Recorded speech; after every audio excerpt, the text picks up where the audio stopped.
Hi. One of the puzzle pieces we've been given as human beings is the emotion of anger, and we have to figure out what to do with it. We can't get rid of it. In some religious traditions, anger has been called a sin. I think it's gotten a bad rap. Anger is just another human emotion, just like joy or sadness. It got labeled a sin and bad, I think, because so often people let the anger rage, let it go, it takes over them. And then when that happens, they do awful things. So I think that's why it got a bad rap. But we've all said something like, well, that makes me angry. That statement implies that whatever that something was, that it has control over my emotions. And I'm like a puppet without any choice in the matter.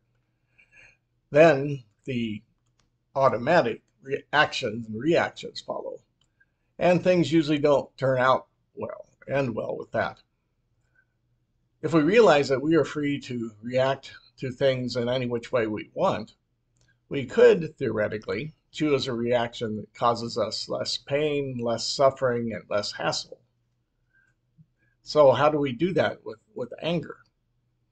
Well, one helpful thing, I think, is to practice becoming aware that most anger is a secondary emotion. What emotion precedes anger is usually the feeling of hurt. For example, someone cuts me off in traffic, and I feel that my right to safety has been hurt, or that I've been disrespected, and that hurts. Or someone embarrasses or shames me in public, and I feel it hurts my reputation. Or someone criticizes or disrespects my family, my religion, my political party, and it hurts. Now, like hurtful things feel like I'm being damaged in some way, and I have to defend myself. And as the saying goes, which we often live by, the best defense is a good offense. And so we almost automatically go to anger when those things happen, when we feel hurt. Now, anger, gets us going.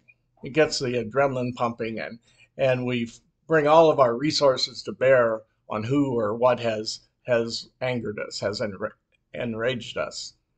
When that happens, our attention is no longer on the hurt that we felt in the beginning, but our attention goes to figuring out how to get rid of the attacker or to get back at them somehow.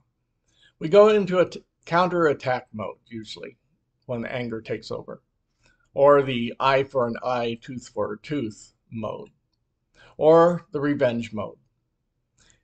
It causes lots of problems when that happens, and relationships end, and wars are started that way. Now, I don't think anybody really enjoys feeling angry, but anger feels less bad than feeling hurt to most of us. And if we have a choice in the matter, we will choose to feel anger rather than hurt because it feels less bad.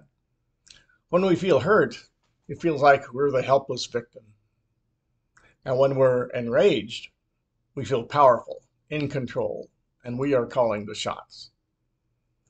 We want to avoid the feelings of hurt so much that we almost automatically jump to anger without even realizing that we felt hurt to start with. Without that realization, we won't be able to acknowledge the need for healing, and we may carry around the hurt, the open wound, for a long time. Now, our legal system, a lot of our legal system often operates as a controlled and socially acceptable expression of anger rather than a promotion of healing. When someone hurts another, commits a crime against another, the system focuses on punishment or revenge against the perpetrator. Now, we kind of gloss that up as we call it justice, but it's still an expression of anger, revenge.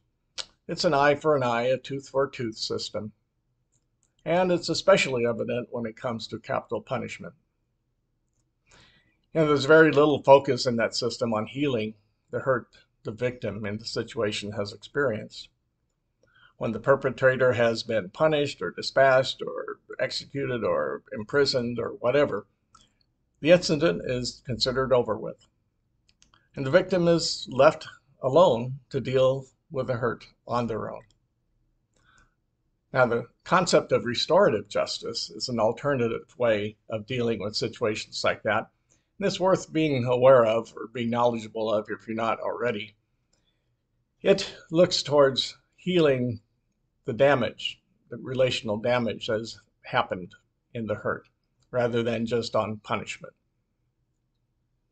So how can we avoid letting anger control us and sometimes ruin things for us? Well, first of all, we need to become more aware of the hurt that precedes anger in any given situation. So one way of doing this, practicing this, is kind of going back in your memory and thinking how when we've gotten angry in the past, and kind of look at that and say, well, what was the hurt that was the source of the anger? And practicing being aware of the hurt first.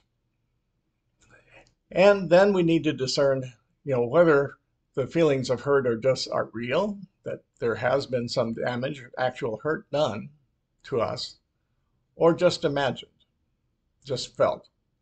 For example, someone insults us. Well, that has no way of hurting us, really. That's just someone's opinion. That can't damage us as a person. It can't have any effect on who we are as a person. But it may feel like it. It may feel like I'm being hurt in those words that were said to me. But it really has no effect on who I am. It's more of an imagined hurt. So we don't really have to do anything about that. Now, if the hurt, on the other hand, is real, if there's been some real damage done, then we need to take steps to keep it from recurring without perpetrating the same hurt on another. So to restrain someone, to keep them from hurting another again, that would serve the purpose, and keep them from doing whatever they did, repeating that. Now, we don't have to execute them or do away with them. That would be just multiplying the hurt. So we can keep people from hurting others, repeating that without doing away with them.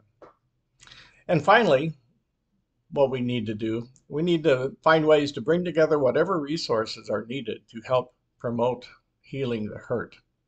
This could include, bringing people in the community, friends, family, to kind of be there for us, and whatever the legal system could do to help, heal the hurt, to restore the relationships, and even bringing the perpetrator himself or herself into the picture, if appropriate, to figure out, well, how can they help heal the hurt that they caused? Acknowledging the hurt and dealing with it, wherever it comes up, leads to wholeness and healing. Ignoring the hurt and jumping immediately to anger usually leads to more hurt and more suffering, usually in the form of revenge. We do ourselves a favor if we put our focus and energy into healing rather than wasting it on anger and further hurt. So I hope some of this has been helpful, and that when you run into hurt in the future, that you might remember to do some healing. Maybe know that the healing is pretty important, and maybe that will help you keep anger from controlling your life and causing problems.